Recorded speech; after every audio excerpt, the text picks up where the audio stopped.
stories. Newsmakers. The year that was.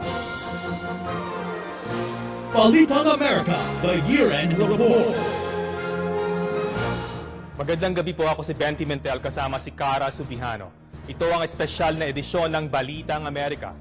As 2006 draws to a close, we'll look back and bring you the highlights of the past year, the events that affected our community here in the United States. Napakaraming naganap nitong taong nakaraan. It was especially meaningful for Filipino Americans. In 2006, we celebrated the 100th anniversary of Filipino presence in the United States. And as always, some Filipino Americans made us proud, while others made us cringe.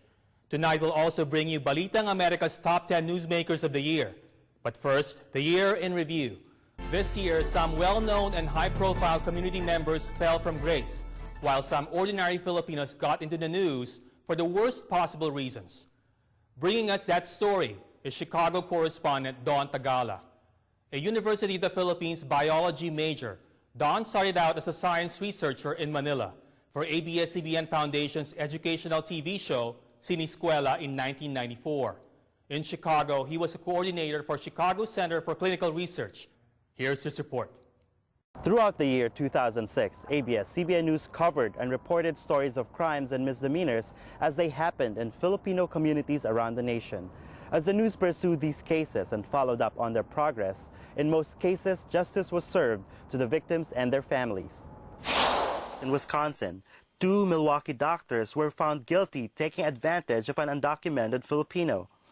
Doctors Jefferson Kalimlim Sr. and wife Elnora were sentenced to 4 years imprisonment each for human trafficking. As non-U.S. citizens, the Kalimlims may face deportation after serving their time and were fined the amount of $1.25 million. I am just a small fish, caught in a big net and being made a poster boy for this immigration reform.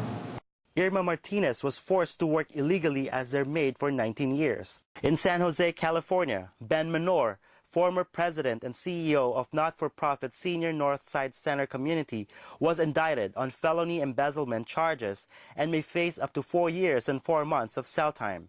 Menor allegedly embezzled about $44,000 in city funds to pay for his aging parents' full-time care, as well as fund a local NAFA conference. In San Francisco, a 50-year-old Pinay was among those indicted Medicare fraud. Reports say Daisy Cruz allegedly conspired with 3 others to file fraudulent physician services claim with Medicare amounting to about $500,000.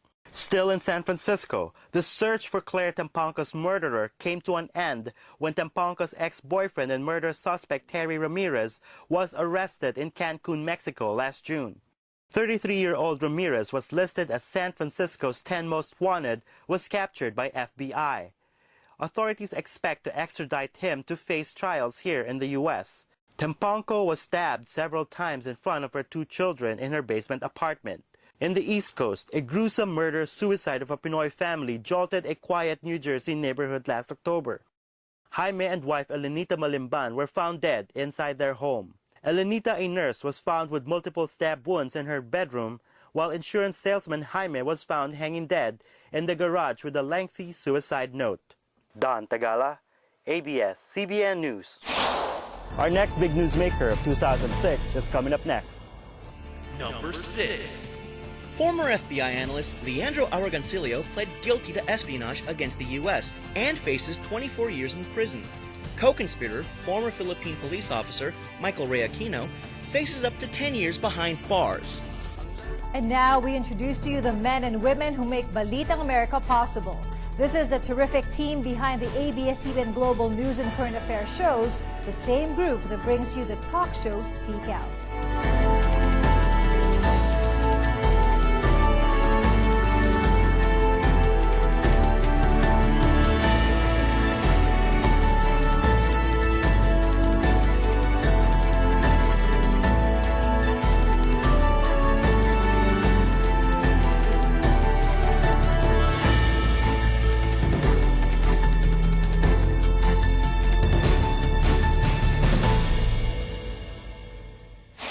I'd like to tell all our kapamilyas out there, you'll soon be seeing more of us in 2007 when Balitang America becomes a daily newscast.